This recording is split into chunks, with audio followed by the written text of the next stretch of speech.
तो आज बच्चों हम बात करने वाले हैं इंटर कन्वर्जन ऑफ मैटर के बारे में। देखिए, मैटर की तीन स्टेट, सॉलिड, लिक्विड और गैस, इसके ऊपर हम बात कर चुके हैं, इसे हम पढ़ चुके हैं। आज हम ये देखना चाहते हैं कि क्या ऐसा हो सकता है कि सॉलिड को कन्वर्ट करके लिक्विड बनाया जा सकता है, या लिक्विड को कन्वर्ट करके क्या गैस में बदला जा सकता है, या उल्टा भी करना चाहें कि गैस से लिक्विड बनाना चाहें या लिक्विड से सॉलिड बनाना चाहें, तो क्या ये पॉसिबल है?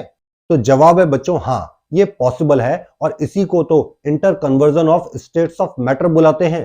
तो आज के लेक्चर में हम यही देखने वाले हैं कि मैटर अपनी स्टेट कैसे बदलता है। तो चलिए सबसे पहले एक सॉलिड का एग्जांपल लेते हैं। आपको पता है सॉलिड के केस में जो पार्टिकल हैं वो बहुत पास पास हैं। अभी अगर मैं इस पार्टिकल को किसी तरीके से थोड़ा दूर कर दूं तो ये लिक्विड बन जाएगा, क्योंकि लिक्विड में पार्टिकल के बीच की दूरी बोलो सॉलिड के मुकाबले थोड़ी ज्यादा होती है। तो इस सॉलिड को लिक्विड में बनाने के लिए मुझे क्या करना है, सिर्फ इन पार्टिकल को थोड़ा दूर कर देना है। अब ये पार्टिकल अपने आप तो दूर जाएंगे नहीं, क्योंकि इनके बीच में फोर्स ऑफ अट्रैक्शन है। वो फोर्स जो इन पार्टिकल को पास पास रख रहा है, दूर नहीं जाने दे रहा है, और मैं इन पार्टिकल को दूर ले जाना चाहता हूं ताकि ये लिक्विड बन जाए। तो अब सवाल ये है कि अगर मुझे इन पार्टिकल को दूर ले जाना है तो मुझे इस फोर्स ऑफ अट्रैक्शन को, जो फोर्स इनके बीच में लग रहा है, उस फोर्स को थोड़ा कम करना पड़ेगा ताकि ये पार्टिकल दूर जा सके। अब यहां पर यही सवाल उठता है कि इस फोर्स ऑफ अट्रैक्शन को कैसे कम किया जाए। तो उसके लिए मैं आपको एक बहुत बढ़िया तरीका बता रहा हूं। आप इस सॉलिड को हीट कर दीजिए, गर्म कर दीजिए। जैसे ही आप इस सॉलिड को हीट करेंगे, इस सॉलिड को हीट एनर्जी मिलेगी, और उस हीट एनर्जी की मदद से ये अपने फोर्स ऑफ अट्रैक्शन को कम कर लेगा। इसका फोर्स ऑफ अट्रैक्शन कम हो जाएगा। जैसे ही फोर्स ऑफ अट्रैक्शन कम होगा, ये पार्टिकल थोड़ा दूर दूर चले जाएंगे, और अब ये लिक्विड बन चुका है। अभी मैं आपको बहुत बेसिक लेवल पे बता रहा हूं, बाद में मैं आपको थोड़ा और डिटेल में बताऊंगा। अभी बिल्कुल सिंपल फॉर्म में समझा रहा हूं, उसके बाद हम और डिटेल में भी देखेंगे कि कैसे प्रोसेस पूरी हो रही है। तो बोलो, सॉलिड से लिक्विड बनाने के लिए आपको क्या करना था? पार्टिकल को दूर ले जाना था। पार्टिकल को दूर ले जाने के लिए आपको फोर्स को कम करने की जरूरत थी, और उस फोर्स को कम करने के लिए आपने क्या किया? हीट एनर्जी प्रोवाइड किया, इस मैटर को आपने हीटअप किया। या आप ये भी बोल सकते हो कि आपने टेम्परेचर बढ़ा दिया। टेम्परेचर बढ़ाने से क्या हुआ? आपका सॉलिड लिक्विड में कन्वर्ट हो गया। तो अब मेरे पास लिक्विड आ चुका है, और अगर मैं इस लिक्विड के पार्टिकल को भी और ज्यादा दूर ले जाने में कामयाब हो जाऊं तो ये गैस बन जाएगा। अगर मुझे इसके पार्टिकल को भी और ज्यादा दूर ले जाना है तो मुझे और हीट एनर्जी देनी पड़ेगी ताकि और फोर्स को कम किया जा सके। तो अगर आप लिक्विड को दोबारा हीट अप करेंगे तो और फोर्स ऑफ अट्रैक्शन कम हो जाएगा, पार्टिकल और ज्यादा दूर चले जाएंगे, और वो बन जाएगा गैस। तो अगर सिंपल लैंग्वेज में आपसे कोई पूछे कि सॉलिड से लिक्विड और लिक्विड से गैस में अगर जाना है तो क्या करना है, आप सिंपल फॉर्म में बोल सकते हो, भाई टेम्परेचर बढ़ा दो, हीट एनर्जी दे दो, अपने आप पार्टिकल दूर जाने लगेंगे और आपकी स्टेट कन्वर्ट हो जाएगी। तो ये कन्वर्जन जो हमने समझा, ये हमने बहुत सिंपल फॉर्म में समझा। अब हम थोड़ा इसको डिटेल में समझते हैं ताकि पूरी कहानी हमें ढंग से क्लियर हो जाए। तो इसको समझाने के लिए मैं एक सॉलिड का एग्जांपल लेता हूं। ये सॉलिड है, और इस सॉलिड का मैं अभी टेम्परेचर मेजर कर लेता हूं थर्मामीटर की मदद से। फॉर एग्जांपल, ये सॉलिड इस वक्त 5 डिग्री सेल्सियस टेम्परेचर पे है। अभी इसका टेम्परेचर कितना है? 5 डिग्री सेल्सियस। और आप इस सॉलिड को लिक्विड में कन्वर्ट करना चाहते हैं, तो चलिए हीटअप करते हैं, क्योंकि पता है हीट देने से, हीट एनर्जी देने से सॉलिड लिक्विड में कन्वर्ट होता है। तो हम इस सॉलिड को हीट एनर्जी प्रोवाइड करते हैं। जैसे ही आप इस सॉलिड को बच्चों हीट एनर्जी देंगे, इसको गर्म करेंगे, वो हीट एनर्जी सबसे पहले किसको मिलेगी? सोचो, इस सॉलिड के पार्टिकल को मिलेगी। इस सॉलिड के अंदर बहुत सारे पार्टिकल हैं, उनको मिलेगी वो हीट एनर्जी। और जैसे ही उन पार्टिकल को ये हीट एनर्जी मिलेगी, वो पार्टिकल इस हीट एनर्जी को कन्वर्ट करके अपनी काइनेटिक एनर्जी बना लेंगे। ध्यान रहे, एनर्जी कभी भी लॉस नहीं होती है, ना ही उसे क्रिएट किया जाता है। एनर्जी हमेशा अपना रूप बदलती रहती है। या आपने एनर्जी के बारे में पढ़ा है। तो जैसे ही आपने सॉलिड को हीट एनर्जी दिया, सॉलिड के पार्टिकल ने क्या किया? सॉलिड के पार्टिकल ने उस हीट एनर्जी को कन्वर्ट करके अपनी काइनेटिक एनर्जी में बदल लिया। अब हम ये बात जानते हैं कि काइनेटिक एनर्जी वो एनर्जी है जो अगर किसी के पास आ जाए तो वो ऑब्जेक्ट और ज्यादा तेजी से चलने लग जाएगा। बिना काइनेटिक एनर्जी के दुनिया में कोई मटेरियल नहीं चल सकता है। हाँ, अब ये बात तो सही है कि सॉलिड के पार्टिकल तो पहले से ही चल रहे थे, क्योंकि मैंने आपको बताया था कि मैटर के पार्टिकल तो हमेशा मोशन करते रहते हैं। तो सॉलिड के पार्टिकल पहले से ही टू एंड फ्रो मोशन कर रहे होंगे, मतलब उनके पास पहले से भी काइनेटिक एनर्जी रही होगी। बिना काइनेटिक एनर्जी के तो कोई मोशन ही नहीं कर सकता। तो अगर सॉलिड के पार्टिकल पहले से ही टू एंड फ्रो मोशन कर रहे हैं, इसका मतलब पहले से ही उनके पास काइनेटिक एनर्जी थी। अब तुमने हीट एनर्जी दे दिया, हीट एनर्जी को बदलकर उसने अपनी और काइनेटिक एनर्जी में कन्वर्ट कर लिया तो उसकी काइनेटिक एनर्जी बढ़ गई, पहले के मुकाबले और बढ़ गई।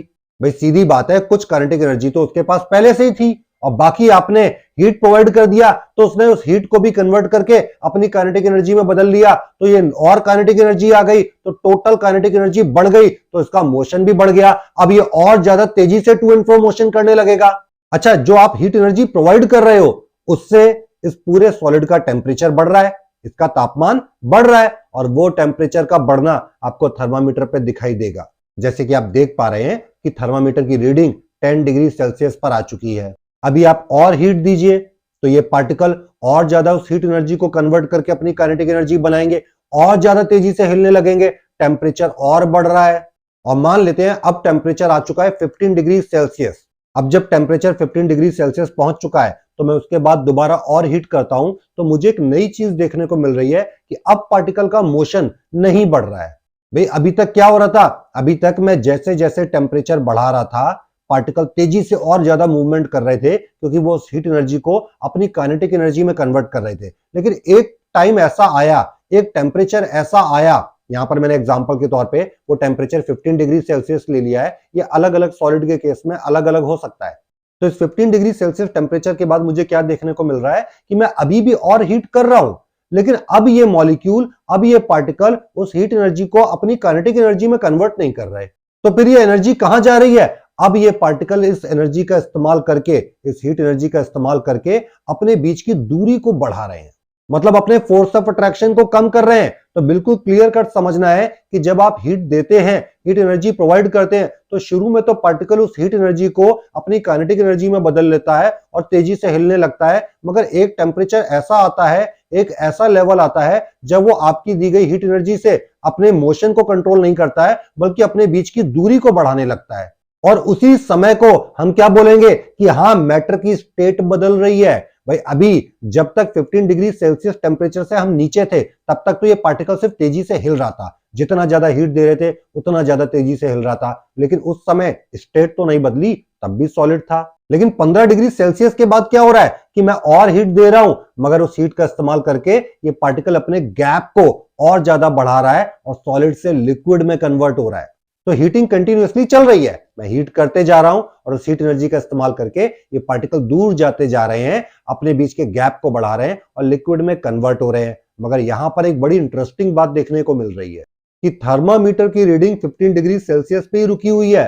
अब ये क्या चक्कर है, ये समझना है कि जब मैं हीट कर रहा हूं तो थर्मामीटर का टेम्परेचर बढ़ना चाहिए, 15 डिग्री सेल्सियस से और ऊपर जाना चाहिए, मगर वो 15 पर रुक गया है। अब ये क्यों हो रहा है? तो देखिए, जब आप शुरू में हीट कर रहे थे तो वो हीट एनर्जी किसको मिल रही थी? पार्टिकल को मिल रही थी। पार्टिकल ने उस हीट एनर्जी का इस्तेमाल करके अपनी काइनेटिक एनर्जी में कन्वर्ट किया और तेजी से हिलने लगे। अब क्योंकि ये सॉलिड थर्मामीटर के टच में था, इसलिए थर्मामीटर उस मोशन को समझ पा रहा था, उस टेम्परेचर को सेंस कर पा रहा था, इसलिए वो उसकी रीडिंग बढ़ रही थी। भाई टेम्परेचर एक्चुअली क्या है? एवरेज काइनेटिक एनर्जी पर पार्टिकल। आपके पार्टिकल की एवरेज काइनेटिक एनर्जी क्या है? तो थर्मामीटर जो टेम्परेचर मेजर करता है वो टेम्परेचर किस बेसिस पर नापा जाता है कि आपका पार्टिकल कितना तेजी से हिल रहा है।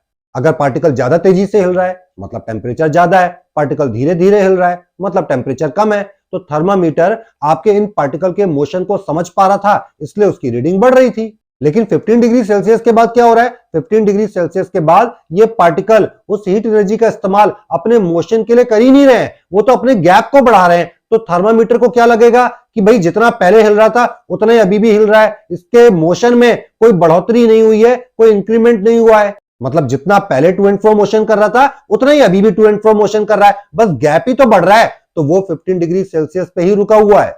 तो आपकी दी गई हीट एनर्जी थर्मामीटर पे इंडिकेट नहीं हो रही है, ये एनर्जी छुपी हुई लग रही है, हिडन लग रही है, क्योंकि थर्मामीटर पे डिस्प्ले नहीं हो रही है। इस हीट एनर्जी का इस्तेमाल करके आपके पार्टिकल सिर्फ अपने गैप को बढ़ा रहे हैं और अपनी स्टेट बदल रहे हैं, सॉलिड से लिक्विड में जा रहे हैं। तो बच्चों, ये जिस समय स्टेट बदली जा रही है, सॉलिड से लिक्विड में जा रहे हैं, उस समय आप जितना भी हीट एनर्जी दे रहे हो जो थर्मामीटर पे नजर नहीं आ रही है, उस हीट को हम लेटेंट हीट कहते हैं, छुपी हुई हीट।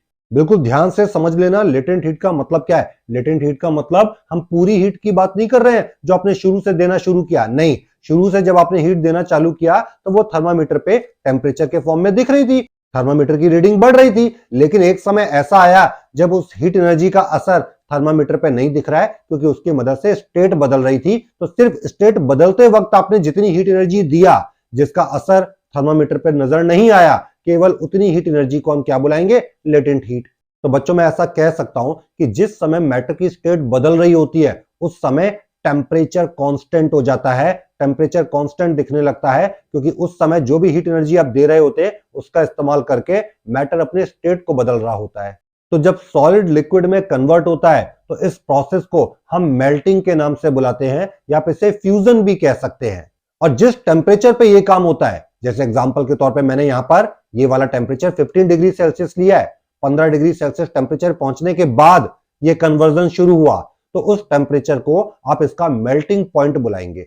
तो मेल्टिंग पॉइंट बोलो क्या है? वो टेम्परेचर जिस टेम्परेचर पे आपका सॉलिड लिक्विड में कन्वर्ट होना शुरू हो गया, उस टेम्परेचर को हम मेल्टिंग पॉइंट के नाम से बुला रहे हैं। और जब आपका सॉलिड लिक्विड में कन्वर्ट हो रहा था, उस समय जो आपने हीट एनर्जी दिया, उस हीट एनर्जी को हमने क्या बुलाया था? Latent heat. और यहां पर क्योंकि इस प्रोसेस को आप फ्यूजन या मेल्टिंग बोल रहे हो, तो हम लेटेंट हीट का पूरा नाम क्या रखेंगे? Latent heat of fusion. मतलब जब फ्यूजन प्रोसेस हो रही है, सॉलिड लिक्विड में कन्वर्ट हो रहा है, उस समय जो लेटेंट हीट दी गई है, उसे हम क्या बुलाएंगे? Latent heat of fusion.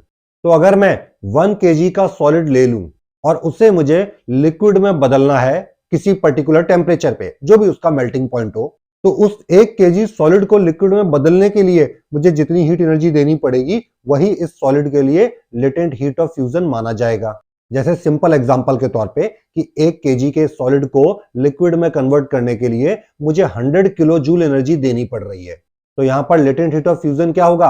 100 kilo joule पर kg। मतलब 1 किलो मटेरियल को, 1 किलो सॉलिड को लिक्विड में कन्वर्ट करने के लिए हमें 100 किलो जूल एनर्जी देनी पड़ रही है। अब अगर आपके पास लिक्विड है और अगर आप उस लिक्विड को गैस में कन्वर्ट करना चाहते हैं, तो फिर से हीटिंग प्रोसेस करिए।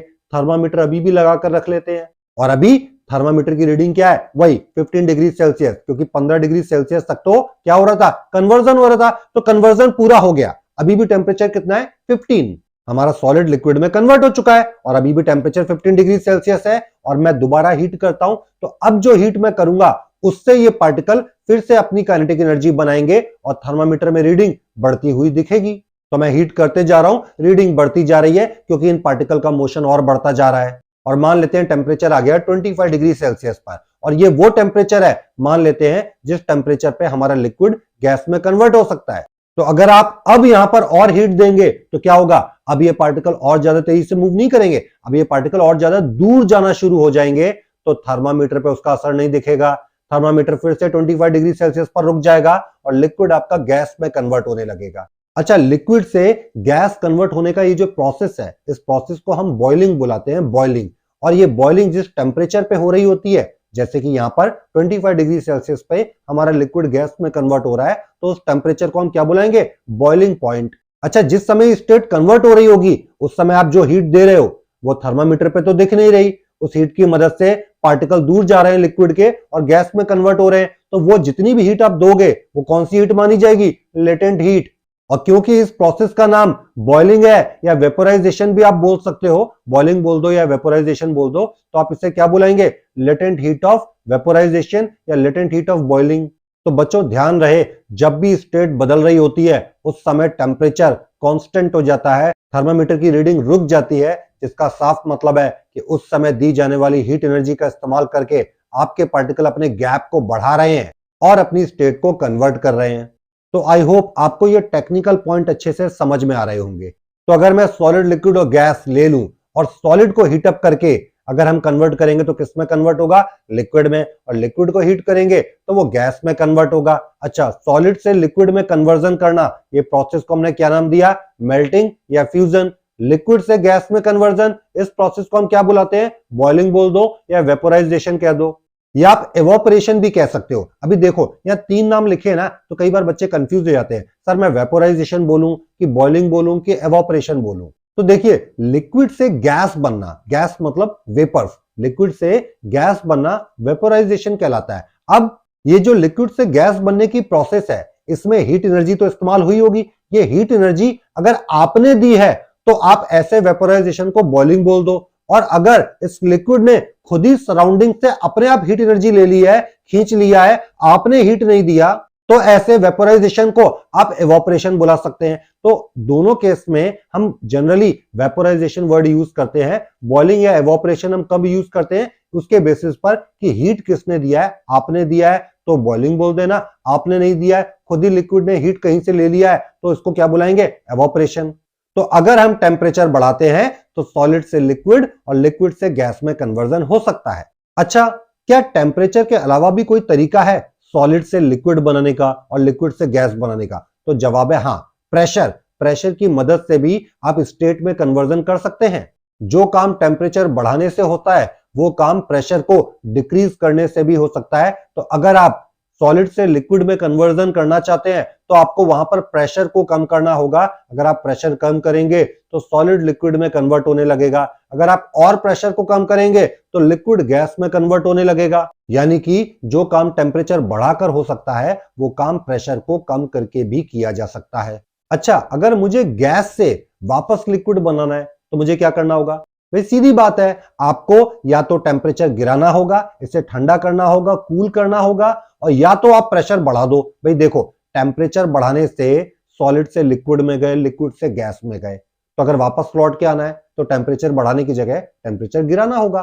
तो अगर आप अपने गैस का टेम्परेचर कम कर दें, उसको ठंडा कर दें, तो गैस कन्वर्ट होकर बन जाएगा लिक्विड, और इस प्रोसेस को हम कंडेंसेशन कहते हैं। हाँ, अगर आप प्रेशर की मदद लेना चाहते हैं तो टेम्परेचर गिराने की जगह आप प्रेशर बढ़ा दो, क्योंकि मैंने बताया था जो काम टेम्परेचर कर सकता है वो काम प्रेशर भी कर सकता है, मगर उल्टा रिलेशन है। जो काम टेम्परेचर गिराकर हो रहा है वो काम प्रेशर बढ़ाकर होगा। तो अगर आप प्रेशर बढ़ा देंगे, ज्यादा दबाव डालेंगे, तो पार्टिकल पास आ जाएंगे गैस के और बन जाएंगे लिक्विड। अब अगर लिक्विड से सॉलिड में जाना है तो क्या करना है? वही बात है, या तो प्रेशर बढ़ा दो तो लिक्विड और पास आ जाएगा, लिक्विड के पार्टिकल और ज्यादा पास आ जाएंगे और बन जाएंगे सॉलिड। या टेम्परेचर की मदद लेनी है तो टेम्परेचर को कम कर दो, लिक्विड को ठंडा कर दो, तो वो बन जाएगा सॉलिड। तो जब आप लिक्विड से सॉलिड बनाते हैं तो इस प्रोसेस को हम फ्रीजिंग कहते हैं, या आप इसे सॉलिडिफिकेशन भी कह सकते हैं। तो बच्चों, आपको ये स्टेट की इंटर कन्वर्जन ध्यान रखनी होगी, और जो प्रोसेस के मैं नाम बता रहा हूं ये भी ध्यान रखना होगा। अच्छा, कई बार बच्चों के दिमाग में आता है,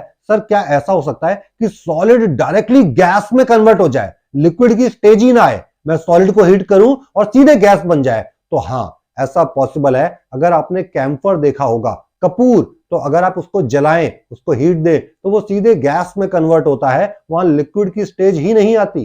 तो अगर हीटअप करने पर आपका सॉलिड डायरेक्टली गैस में कन्वर्ट हो रहा है तो इस प्रोसेस को हम सब्लिमेशन कहते हैं। और जो सब्सटेंस, जो मैटर ऐसा प्रोसेस दिखाते हैं, उन मैटर को हम सब्लिमेट बुलाते हैं। जैसे कि कैम्फर एक सब्लिमेट है, उसको हीटअप करोगे तो वो डायरेक्टली वेपर्स में, गैस में कन्वर्ट हो जाएगा। और भी एग्जांपल हो सकते हैं, iodine, ammonium chloride, naphthalene balls, ये सब बच्चों क्या है? ये सब्लिमेट के एग्जांपल हैं। इनको अगर आप हीटअप करेंगे तो ये सीधे गैस में कन्वर्ट हो जाएंगे। तो अगर सॉलिड से गैस बना सकते हैं तो गैस से डायरेक्टली सॉलिड भी बन सकता है, जाहिर सी बात है। अगर आप गैस को ठंडा करें, और कौन सी गैस? वही सब्लिमेट वाले, जो सब्लिमेट वाले होंगे वही दोबारा गैस से सॉलिड में जा पाएंगे। तो अगर आप सब्लिमेट के गैसियस फॉर्म को ठंडा करें तो वो डायरेक्टली दोबारा सॉलिड में कन्वर्ट हो जाएंगे, यहां लिक्विड की स्टेज नहीं आएगी। तो सब्लिमेट्स का गैस से सॉलिड में कन्वर्ट होना, इस प्रोसेस को हम डिपोजिशन बुलाते हैं। तो ध्यान रहे, सॉलिड से डायरेक्टली गैस में जाना या गैस से डायरेक्टली सॉलिड में जाना, ये काम आपके सब्लिमेट वाले ही करते हैं, बस प्रोसेस का नाम अलग है। अगर सॉलिड से गैस में गए तो सब्लिमेशन बोला, और गैस से सॉलिड में आए तो डिपोजिशन बोला। अच्छा बच्चों, यहां पर एक छोटी सी बात हम और करेंगे, टेम्परेचर की यूनिट कौन कौन सी होती है, टेम्परेचर को किन किन यूनिट में नापा जाता है। तो आपको पता है, टेम्परेचर को डिग्री सेल्सियस में भी मेजर करते हैं, केल्विन में भी मेजर करते हैं, और डिग्री फ़ारेनहाइट में भी नापा जाता है। हमारे पास तीन तीन यूनिट है, और इन तीनों यूनिट में टेम्परेचर की ऐसा यूनिट कौन सी है? बोलो, केल्विन। केल्विन टेम्परेचर की ऐसा यूनिट है, इसमें डिग्री नहीं लगा होता। सेल्सियस और फ़ारेनहाइट में डिग्री सिंबल लगा हुआ है, जबकि केल्विन में डिग्री मार्क नहीं किया है। तो ध्यान रहे, हमारे पास तीन तीन यूनिट है, degree Celsius, Fahrenheit and kelvin, और इन तीनों में केल्विन हमारी ऐसा यूनिट है। अब कभी कभी बच्चों हमें टेम्परेचर सेल्सियस में दे दिया जाता है और बोल देते हैं इसे केल्विन में कन्वर्ट करो या फ़ारेनहाइट में कन्वर्ट करो, या फ़ारेनहाइट में टेम्परेचर दे देंगे और बोलेंगे सेल्सियस और केल्विन में कन्वर्ट कर दो, या केल्विन में टेम्परेचर देके सेल्सियस और फ़ारेनहाइट में कन्वर्ट करने के लिए बोलते हैं। तो हमें ये कन्वर्जन पता होना चाहिए, ये कन्वर्जन करते कैसे हैं। तो देखिए पहले तो मैं आपको एक फॉर्मूला दिखा रहा हूं, K is equal to C plus 273। इसका मतलब क्या है कि केल्विन और सेल्सियस के बीच के कन्वर्जन के लिए मैंने आपको एक फॉर्मूला दिया है। अगर आपके पास मान लो 10 डिग्री सेल्सियस टेम्परेचर है तो आपके पास C की वैल्यू है, सेल्सियस की वैल्यू है, तो आप C की जगह 10 रख दो और उसमें हमेशा 273 ऐड करना है। तो बताओ आपका आंसर कितना आ जाएगा, 283। और ये आंसर किसका है, केल्विन का, क्योंकि K का मतलब है केल्विन। तो अगर आपके पास सेल्सियस में कोई रीडिंग दी गई है टेम्परेचर की, तो आप इस फॉर्मूले की मदद से उसे केल्विन में कन्वर्ट कर सकते हो। और अगर आपको केल्विन में रीडिंग दे दिया जाए तो आप सेल्सियस निकाल सकते हो। ये फॉर्मूला दोनों का है, K पता है तो C निकाल लोगे, C पता है तो K निकाल लोगे। मान लो हमें किसी ने टेम्परेचर दिया केल्विन में 300 केल्विन टेम्परेचर और बोल दिया सेल्सियस वाइज बताओ, तो हम इस फॉर्मूले में K की जगह 300 रख देते हैं। अभी 273 को दूसरी तरफ भेज दो, तो जब 273 इक्वल टू के दूसरी तरफ जाएगा तो माइनस में हो जाएगा। तो बताओ 300 में से 273 गया, कितना बचा, 27। तो यही हमारे सेल्सियस की रीडिंग हो गई 27 डिग्री सेल्सियस।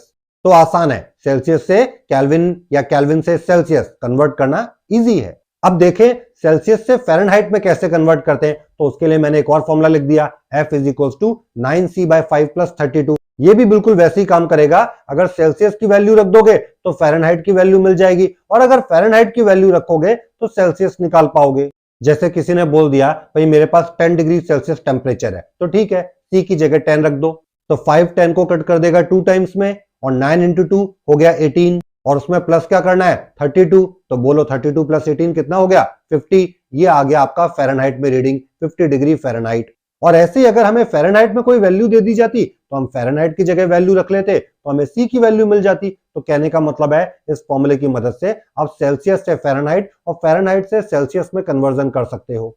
अच्छा, कई बार बच्चे कहते हैं सर आपने फ़ारेनहाइट से केल्विन नहीं बताया। नहीं, जरूरत ही नहीं है। जब तुम फ़ारेनहाइट से सेल्सियस में जा सकते हो तो सेल्सियस से केल्विन में जाने का फॉर्मूला तो पहले ही दे चुका हूं, तो ऑटोमेटिकली आपको वहां तक पहुंचने का रास्ता मिल जाएगा। तो ये हो गई बात बच्चों हमारे स्टेट ऑफ कन्वर्जन और टेम्परेचर के बारे में। आई होप आपको अच्छे से समझ में आया होगा।